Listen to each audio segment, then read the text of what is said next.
모든 것은 변하지만 변하지 않는 그 하나님이 우리의 소망 되십니다.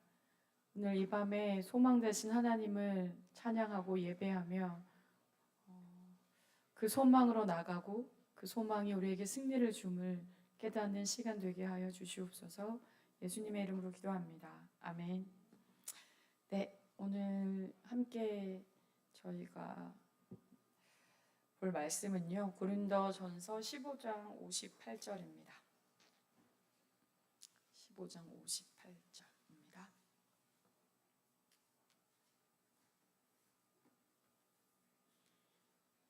네.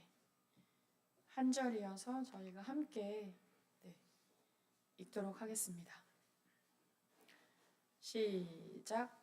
그러므로 내 사랑하는 형제들아 견실하며 흔들리지 말고 항상 주의 일에 더욱 힘쓰는 자들이 되라. 이는 너희 수고가 주 안에서 헛되지 않은 줄 알미라. 아멘. 네, 이 말씀으로 시선 처리라는 제목으로 함께 나누려고 합니다. 서로 지금 눈 마주치라 그러면 시선을 어디에 둬야 될지 좀 서로 난감한 사이 서로 있으신가요? 아니면 저는 누구를 만나도 똑바로 눈을 뜨면서 잘 이야기하실 수 있나요? 또 갑자기 생각이 나는 건 제가 20살 때인가? 10대 후반인가? 기억이 지금 잘 안 나는데 동대문을 갔는데 그 동대문 두산타워 두타 막 생기고 막 그랬을 때 여기 이렇게 많은 물품이 이렇게 많구나 해서 너무 많으니까 고를 수가 없어서 눈이 여기저기 막 돌아가더라고요. 도대체 시선을 어디다 둬야 될지 너무나 많은 것이 있어서 그렇죠. 시선 처리가 되게 중요한데요.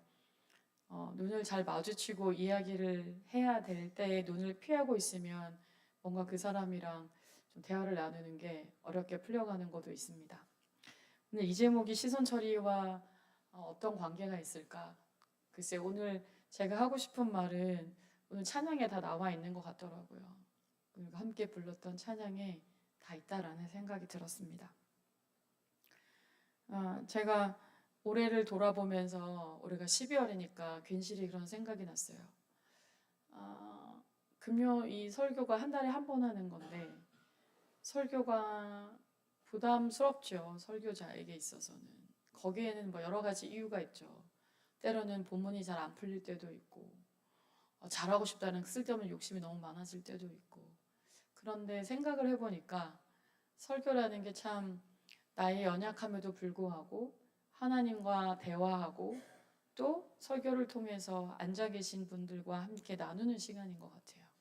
참 감사하구나. 하나님과 대화하고 성도와 우리가 쌍방향 통신을 할 수는 없지만 제 마음을 또 이 말씀을 하면서 전하는 시간이 되는구나. 이런 생각이 드니까 이게 참 올해 한 해가 너무나 나에게는 귀한 시간이었구나라는 생각이 들었습니다. 여러분 우리는 다 연약하죠. 그렇죠? 뭐 살쪄도 마찬가지고 다 연약함이 다 가지고 있죠. 근데 오늘 읽었던 이 고린도전서 15장 이 상황에서 고린도 교회도 역시 흔들리는 일들이 있었던 것 같아요. 아마 이 고린도전서 15장은 부활절에 많이 사용하는 절인 것 같기는 한데요. 왜 그들이 흔들렸을까? 부활에 대한 교리 때문에 흔들렸습니다. 우리 생각에 좀 부활이라는 말을 믿음으로 믿기긴 하지만 현실적으로 우리 눈에 죽은 사람이 살아난 거 보지 않았잖아요. 기절한 사람이 살아났다 이런 거는 있지만 정말 숨이 멈춰지고 몸에 어떤 그런 화학 반응, 변질되는 그런 사람이 다시 부활했다 이런 것을 우리가 직접 목격하지 않아서 이 부활을 믿음으로 믿지만 막상 우리의 현실과는 굉장히 좀 먼 이야기 같다는 생각이 들 수도 있는 것 같아요. 그래서 이거 아무 이상 없이 믿어져야 하는 게 정말 하나님의 은혜죠. 우리도 이런 생각이 드는데 1세기 이 교회 안에서도 부활의 교리가 좀 많이 흔들렸던 때가 있었던 것 같아요. 고린도 교회에서. 그리고 부활은 이미 지나갔다라고 말하는 사람도 있었고 또 그거는 은유적인 것이다 라고 해석하는 사람도 있었고 뭐 또 이성과 과학이 발전하다 보면 그게 뭐 과학적이지 않다, 이성적이지 않다 이렇게 말하면서 부활을 부인하는 일도 있었습니다. 근데 이게 별로 교회 안에서 영향력이 없는 사람이 말했다면 사람들이 그렇게 흔들렸을까요? 그렇지 않았던 것 같아요. 교회에서 꽤 어느 정도 입지가 있는 사람들이 특히 이런 말을 하게 되면 흔들릴 수 있는 사람이 있는 거죠. 부활이 흔들리면 뭐가 흔들릴까요? 우리의 소망이 흔들립니다. 제가 예전에 미국인들이 미래에 대해서 어떤 생각을 가지고 있냐 이런 것을 잡지인가 빛과 소금인가 어딘지 모르겠는데 그거를 봤던 기억이 나는데 미국인들은 미래에 대한 생각이 굉장히 비관적이라고 하더라고요. 왜냐하면 기독교인이 그 문화가 기독교 문화잖아요. 이유는 뭐냐면 이 세상은 시간이 지나서 점점 좋아지는 게 아니라 점점 종말로 간다. 그러니 기독교적인 시각에서 보면은 안 좋아지는 거죠. 점점 안 좋아지면서 주님 오실 테니까. 그런 생각을 갖고 있다라고 그 당시 제가 너무 예전이긴 하지만 그런 설문조사를 보면서 그럴 수도 있겠다 이런 생각을 한번 들어봤던 것 같아요. 우리 삶에 막 여러 가지 어려움이 찾아오면 우리 마음속이 대단히 불안하고 그럼 소망이 잘 생기지 않을 때가 있죠. 그렇죠. 그런데 여기에서 이 부활 교리 때문에 흔들렸는데 우리는 무엇 때문에 흔들릴까요? 저는 부활을 믿습니다. 뭐 흔들리지 않겠죠. 우리 모두가. 저는 부활을 확실히 믿습니다. 그런데 우리가 읽지는 않았지만 사도 바울이 자연세계 하나님이 이 부활을 우리가 자연스럽게 받아들일 수 있도록 하는 것이 있다. 그런 현상들이 있는 거죠. 어떤 것이 있을까요? 제가 올해 우리 유초등부에서도 그런 거 했지만 꽃들에게 희망을 보면 거기 벌레가 누에고추가 돼서 나비가 되는 그 과정을 다룬 책 또 영상도 있어요. 전혀 다른 존재가 되는 거잖아요. 애벌레가 그쵸? 애벌레가 고치에 들어가서 번데기가 되고 그래서 거기서 죽음을 경험하고 완전히 아름다운 나비가 됩니다. 씨앗 하나로 봤을 때 이 씨앗 하나가 나중에 큰 사과나무가 될 걸 우리는 지금 배워서 알고 있지만 막상 그것이 와닿지는 않는단 말이에요. 그런데 이 한 알의 씨앗이 땅에 그대로 있으면 나무도 안 되고 아무것도 나오지 않아요. 그런데 이 씨앗이 땅에 떨어져 썩어서 싹이 나면 나중에 씨앗과 전혀 다른 나무와 거기에 꽃이 피고 이런 존재가 되는 거죠. 부활도 마찬가지라는 거죠. 부활의 몸, 이것은 지금 우리가 생각하는 것과 전혀 다른 부활의 몸을 입게 된단 말이에요. 하나님이 이것을 곳곳에 우리가 알 수 있도록 자연 속에, 현상 속에 심겨놨다는 거예요. 그런 걸 통해서 우리가 부활이 막연히 먼 것이 아니라 부활은 이렇게 하나님이 계속 우리에게 설명해 주고 있구나. 이것을 알 수 있게 되는 것입니다. 그런데 초대교회는 알고 있는 것처럼 많은 교회에 어려움이 있었어요. 내부적인 문제도 있고 외부적인 문제도 있었습니다. 그러니 그런 문제가 한번 교회를 흔들 때마다 얼마나 두려웠을까요? 그때 초대교회 교인들은 힘을 가진 게 아니었잖아요. 금방 외부적인 문제에도 교회가 휘청휘청 영향을 받을 수밖에 없었을 것입니다. 그런데 이 58절에 보면 그러므로 내 사랑하는 형제들아 어떤 권면을 할 때 가장 중요한 것이 뭘까? 사도 바울이 많이 표현했던 표현 중에 사랑하는 형제들아 사랑을 전제로 해서 항상 이 말씀을 전했던 것 같습니다. 옳은 말이 아니라 옳은 말임에도 불구하고 우리가 들었을 때 그 옳은 말이 튕겨져 나갈 때가 있습니다. 왜 그럴까요? 어쩌면 그 말에 사랑이 깔려 있지 않기 때문일 수도 있다라는 거죠. 그래서 사도 바울은 그 직선적인 사람이 어떤 권면을 할 때 내 사랑하는 형제들아 사랑하는 그 마음을 깔고 이 말을 전한다. 그가 교인들과 자주 가보진 않았지만 그가 개척한 교회를 얼마나 사랑했는지 그 사랑을 항상 전하고 싶었던 것 같아요. 그러니까 저도 마찬가지고 우리 모두가 사랑을 전제하지 않은 충고를 하기 시작하면 거기에는 문제가 생길 수 있다는 것입니다. 내가 정말 저 사람을 사랑해서 이 말을 하는 것인가? 아니면 옳기 때문에 하는 것인가? 내 안에 사랑이 있는가? 우리는 항상 이 질문을 스스로에게 던져볼 필요가 있는 것 같습니다. 저에게도. 그리고 우리가 사랑하는 사이로 끈끈한가? 주 안에서 사랑할 만큼 끈끈한가? 항상 이 부분도 생각해 봐야 합니다. 그것이 없다면 어려움이 올 수 있겠죠. 그러면서 하는 말이 견실하며 흔들리지 말고, 전 이건 한 단어라고 봐요. 견실과 흔들리다는 말 서로 반대말이잖아요. 이 말은 뭐냐면 우리가 잘 흔들린다는 말이에요. 견실하지 못하다는 거예요. 이게 우리가 모두가 가지고 있는 우리의 현실입니다. 다른 표현은 견고하여, 굳게 서서. 제가 다른 번역본을 봤더니 이렇게 되어 있더라고요. 견실, 견고. 이런 단어는 두 가지 개념으로 국어사전에서는 표현하고 있어요. 하나는 건물, 또 하나는 사람의 신념을 향한 말입니다. 저 건물 참 튼튼해.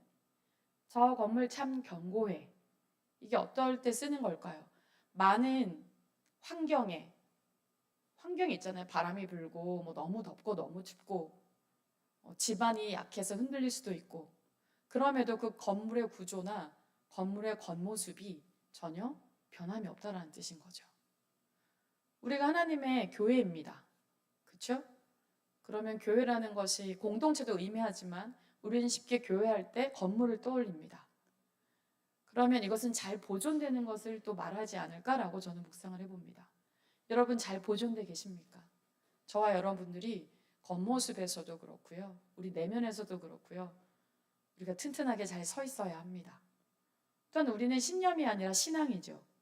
신앙이 견고한가? 우리는 잘 흔들릴 수 있는 존재예요. 견고하라. 그 말은 너희가 사실은 견고하지 않을 때가 대단히 많다라는 말이기도 한 표현입니다. 언제 우리는 견고하지 않을까요? 어떤 상황에서 우리는 흔들릴까요? 우리 안에 실망과 불안이란 감정이 우리의 마음에 어떤 사건을 통해서 올 수 있겠죠. 좋을 때는 그 사람을 잘 알 수 없는 것 같아요. 근데 실망이라는 것은 어떤 사건을 통해서 우리가 무엇인가가 드러나는 거죠. 몰랐던 것이 알게 되는 거죠. 사건이 없으면 우리가 완벽하게 아주 편안한 상황에 있으면 사실 나 자신의 실체도 잘 모르고요. 우리가 알고 있는 서로 간의 실체도 사실은 잘 모를 때가 너무 많아요.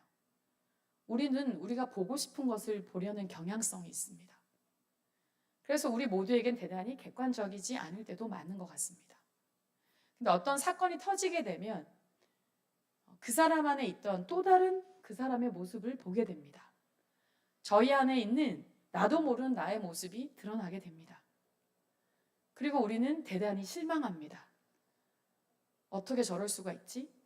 어떻게 저럴 수가 있는 게 아니라 원래 그런 게 있었어요. 그런데 우리가 몰랐던 건 아닐까요? 우리의 눈이 그것만 봤기 때문은 아닐까요? 서로가 나 이것만 봐주세요라고 말한 적은 없는데 그냥 그것을 우리가 봤던 것입니다. 그래서 우리는 쉽게 실망을 합니다. 다양한 사람을 만나고 다양한 것을 제가 지난번에 이제 사경회를 하면서 김영희 선교사님이 제가 한 3번, 저는 아주 친한 건 아니지만 이렇게 메시지도 듣고 질문도 해보면 교인들이 참 사람을 몰라 이런 말을 했어요. 그냥 사람들 너무 순진하기만 본다.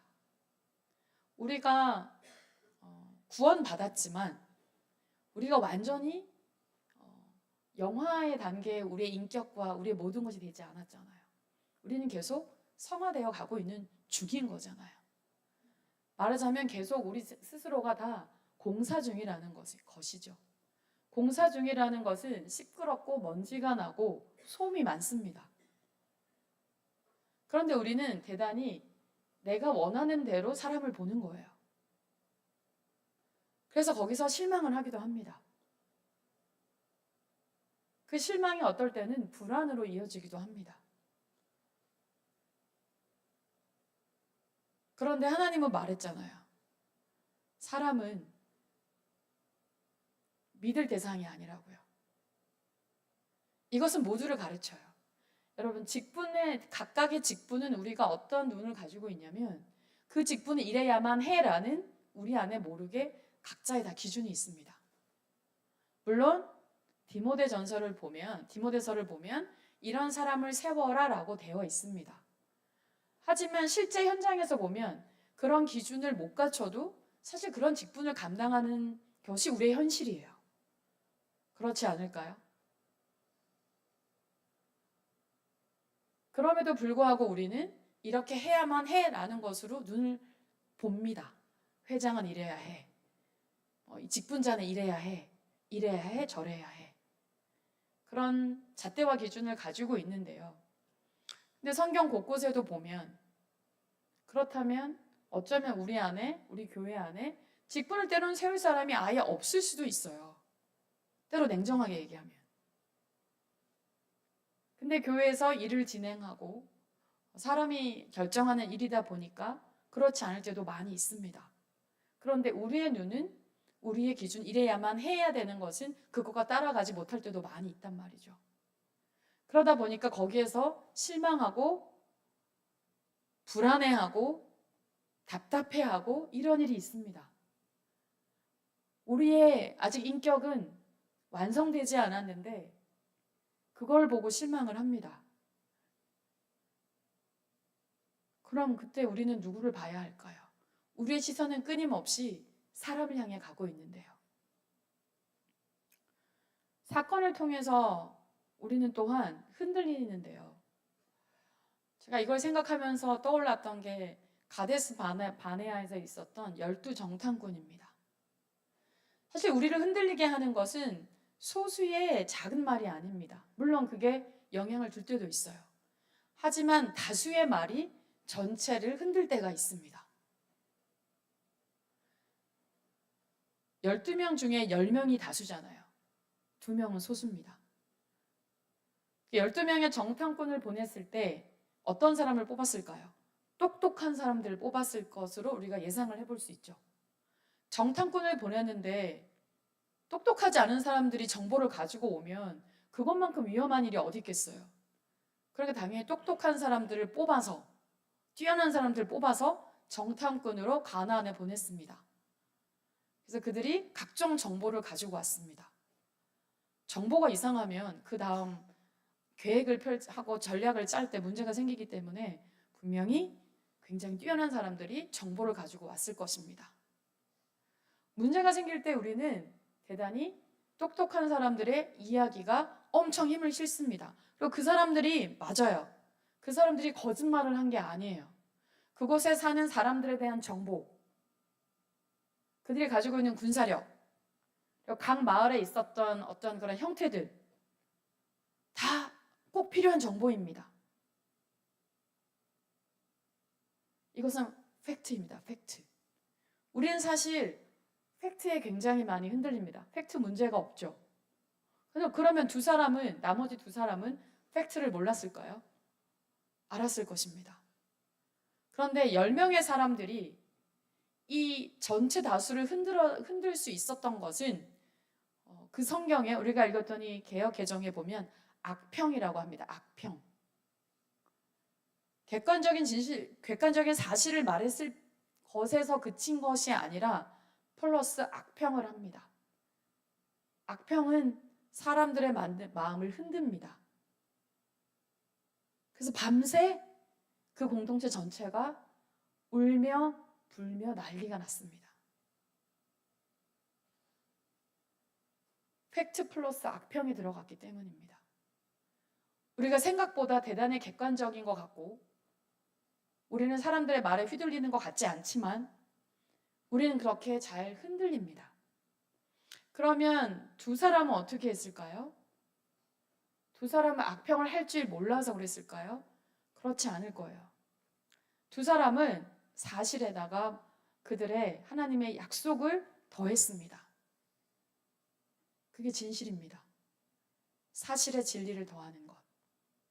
사실이 있지만, 모든 객관적인 정보가 있지만 그것에 하나님의 진리로 다시 보는 것입니다.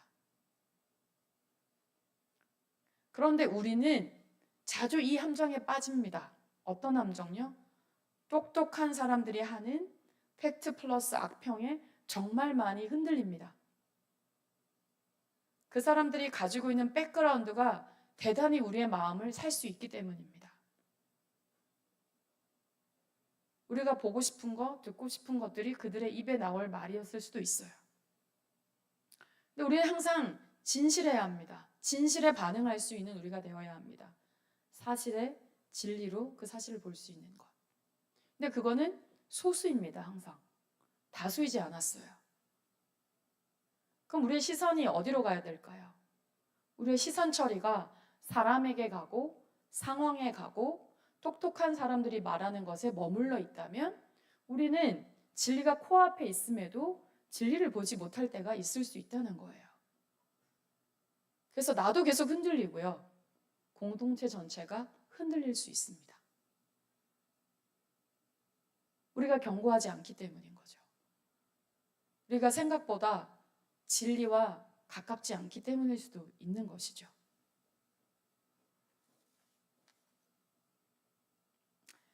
그럴 때 우리는 환경에도 영향을 받습니다. 우리 환경은 뭐 그냥 우리의 현실이죠. 그렇죠? 우리의 현실.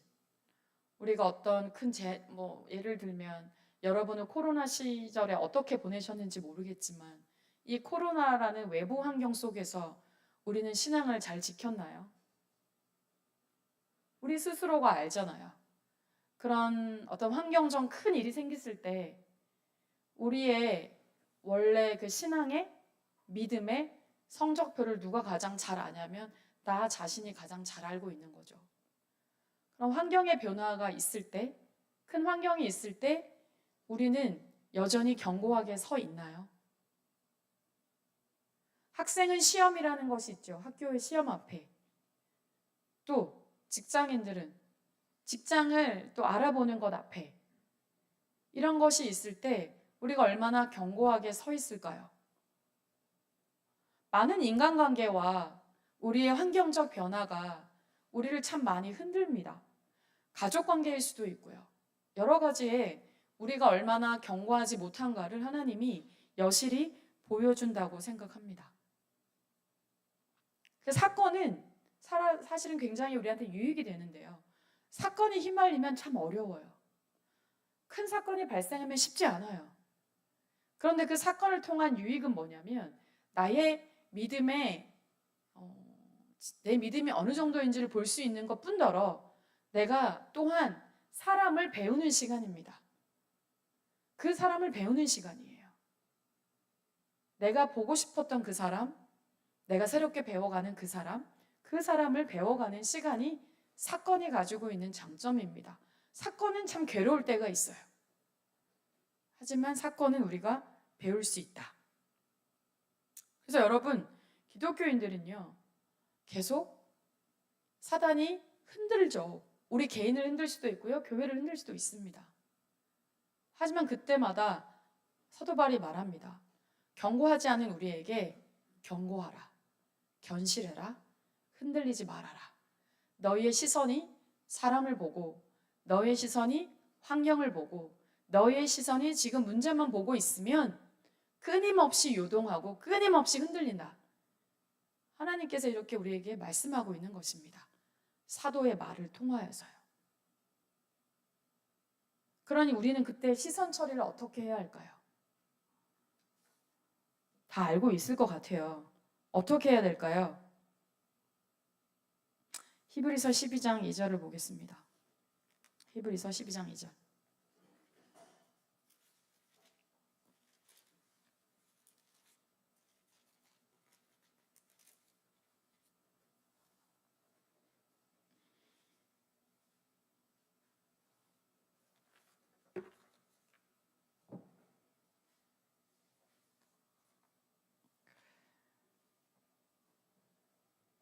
찾았을 줄 믿고 함께 읽겠습니다.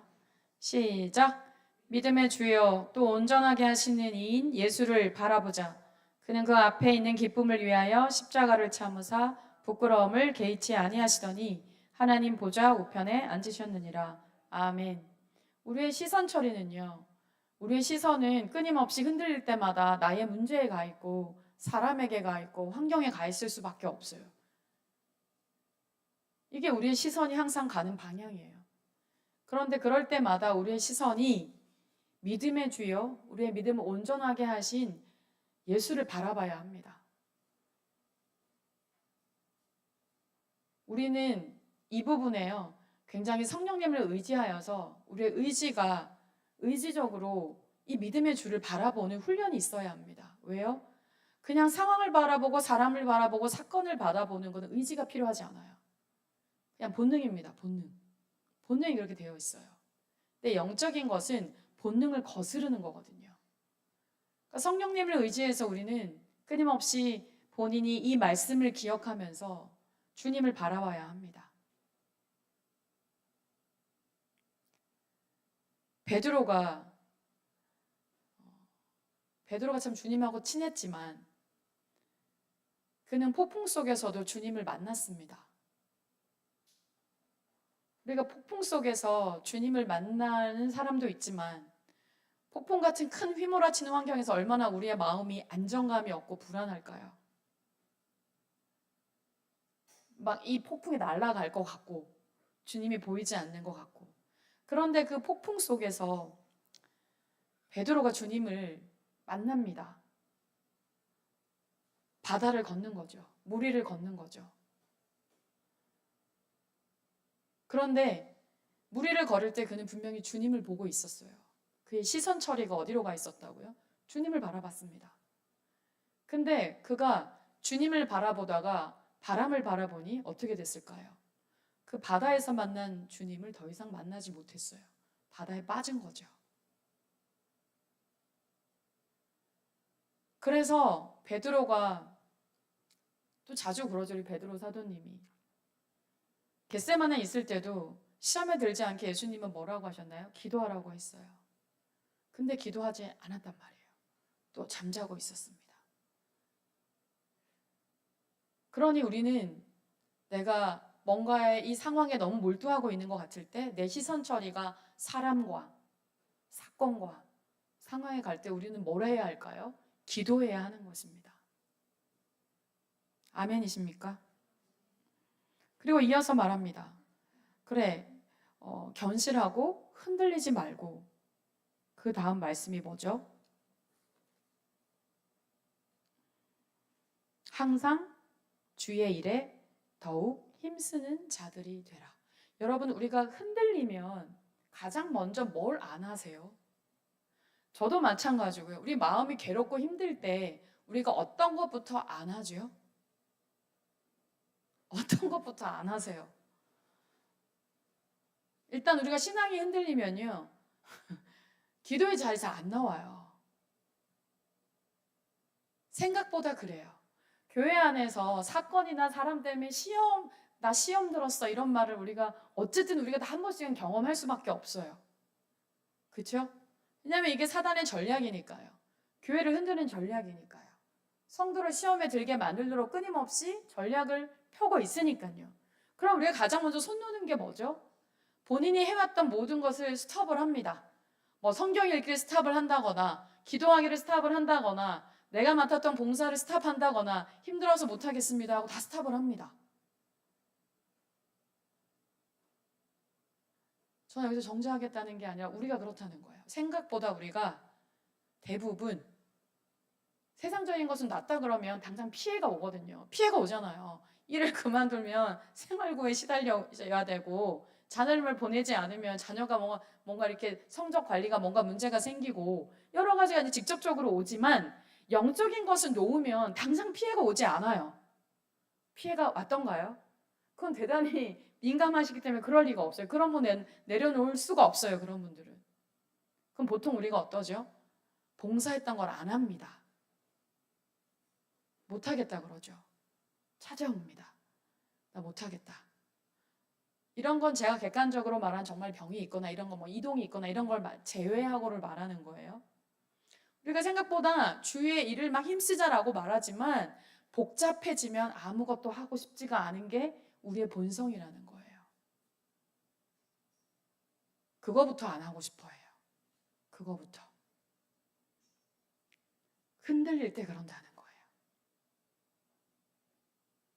근데 여러분, 흔들릴 때 우리가 뭘 더 해야 할까요?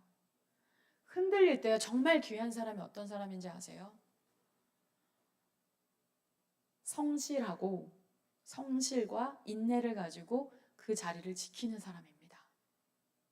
우리는 생각보다 성실하지 않고 인내하지 못합니다. 그 자리를 피합니다.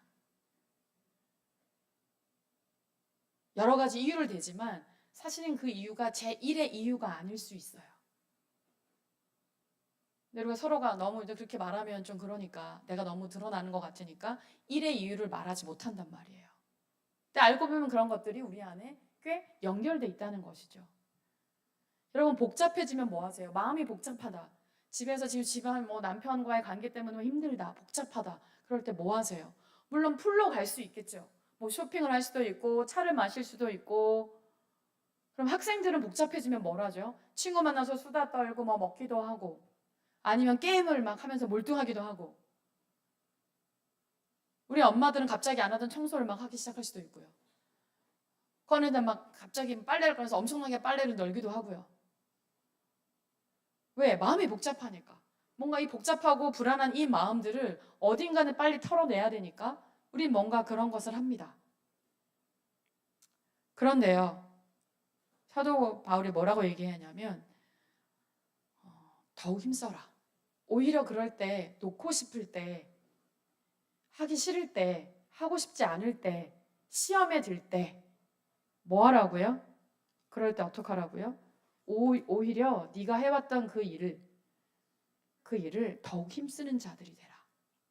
여기서는 더욱 힘쓰는 자들이라고 했는데 다른 버전에 보면 열심으로 해라. 더욱 많이 해라. 더욱 힘써라. 그리고 여기 표현했지만 항상 해라. 이게 사실은 우리의 신앙에 이 사람의 어떤 신앙의 수준을 말해주는 것일 수도 있어요. 성실과 인내를 가지고 하는 게 진짜 쉽지가 않거든요. 열심은 조건이 좋을 때는 할 수 있지만 조건이 나쁘면 열심을 다 안 하거든요. 더욱 많이 하래요. 이거만큼 부담스러운 게 어디 있어요? 힘들면 줄이고 싶은데 더욱 많이 하라고 얘기해요. 더욱 힘쓰라고 얘기해요. 이러잖아요. 마음이 복잡할 땐 오히려 몸에 힘든 일을 하라. 그러면 오히려 생각이 심플해진다. 이런 얘기 들어보셨죠? 성경이 아니어도 그런 말 한단 말이에요. 막 몸 쓰는 일, 막 힘 쓰는 일, 땀을 쭉 내고 나면 오히려 정신이 맑아진다고 한단 말이에요. 그러니 우리가 주를 위해서 봉사를 하다가 주를 위해서 뭔가를 하다가 뭔가 힘든 일이 생겼다. 불안하다. 사람을 보고 실망했다. 어떤 일이 생겼다. 교회 안은 아니지만 교회 안의 관계 때문에 힘들다. 그럴 때 어떻게 하라고요? 오히려 그 사람을 큰맘 먹고 내가 더 사랑해 볼까?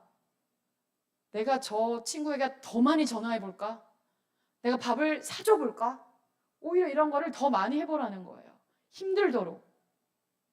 힘에 지나도록. 여러분 혹시 그런 일이 있다면 그때 본당에 와서 의자를 다 펴고 접고 한번 쓸어보세요.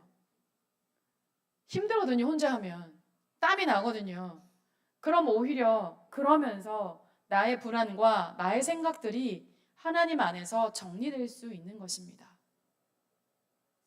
교회는 그런 사람들을 통하여서 계속 오늘날까지 이어져 왔는지도 모르겠습니다. 더욱 성실하게 힘써서 그렇게 한번 해보시기 원하지 않으십니까? 아무도 대답이 없으시네요. 그렇게 한번 해보시길 원하시면 한번 아멘 해볼까요? 아멘? 아멘? 네. 우리의 시선이 항상 주님께 있어야 합니다.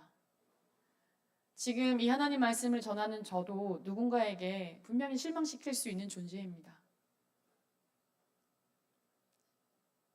제가 실망을 시켜드려야 되겠다고 작정한 것이 아니라 우린 서로 그럴 수 있습니다.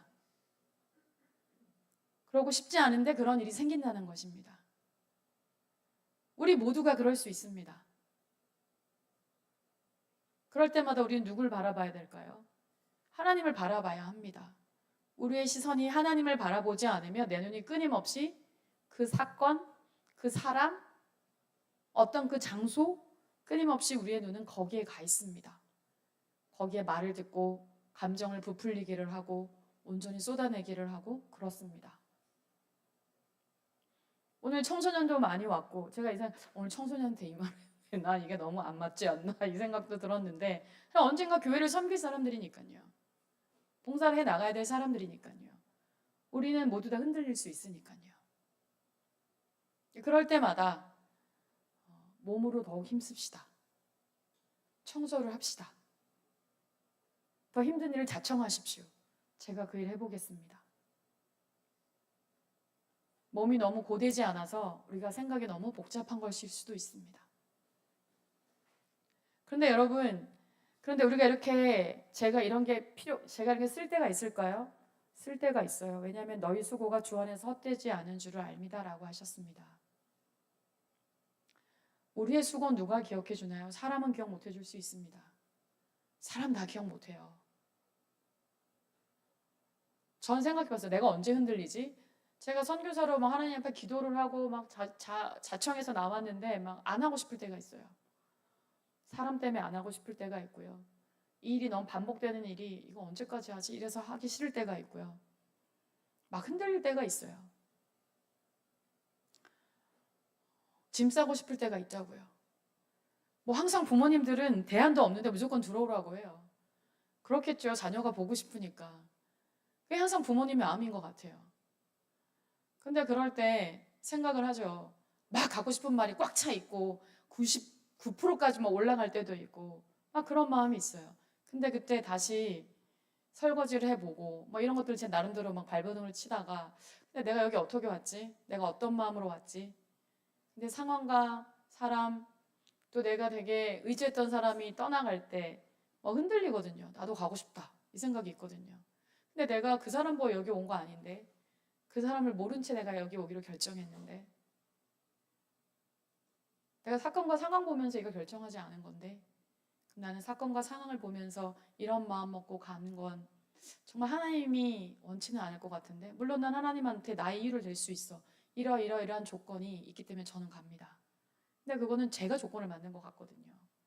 제가 알죠. 제 양심이 있으니까. 그러나 잘 포장도 할 수 있습니다. 이래서 간다고. 근데 알죠. 그게 정말 충분히 하나님이 예스한 것인가? 그렇지 않은 거죠. 그래 다시 그 마음을 접고 흔들리는 마음을 접고 처음 마음을 떠올려 보고 저는 하나님을 다시 보기로 하는 것이죠. 그렇게 하는 것이 벌써 시간이 많이 지난 것이죠. 우리 모두가 하나님 앞에 어떤 시선을 가지고 살아야 되는지 우리 가정 안에 있을 때 우리 교회 안에 있을 때 우리가 어떤 사건을 대할 때 우리 모두 믿음의 주에 온전케 하시는 주님을 바라볼 수 있었으면 좋겠습니다. 아멘. 함께 기도할게요. 여러분은 무엇 때문에 흔들리세요? 무엇 때문에 주님을 믿는 것에 흔들리세요? 무엇 때문에 주님을 예배하는 것에 흔들리세요? 무엇 때문에 기도하는 것을 알면에도 불구하고 기도하지 않을 만큼 어떤 것에 흔들리고 계십니까?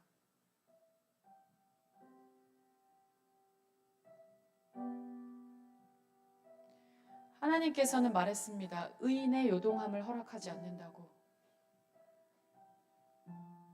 우리는 흔들리지만 흔들릴 수 있는 아주 연약한 존재이지만 우리가 주를 보기 시작할 때 주님께서 일하심을 우리는 믿고 우린 찬양하지만 우리는 그렇지 못할 때가 많아서 중단하고 포기하고 안 할 때가 많습니다.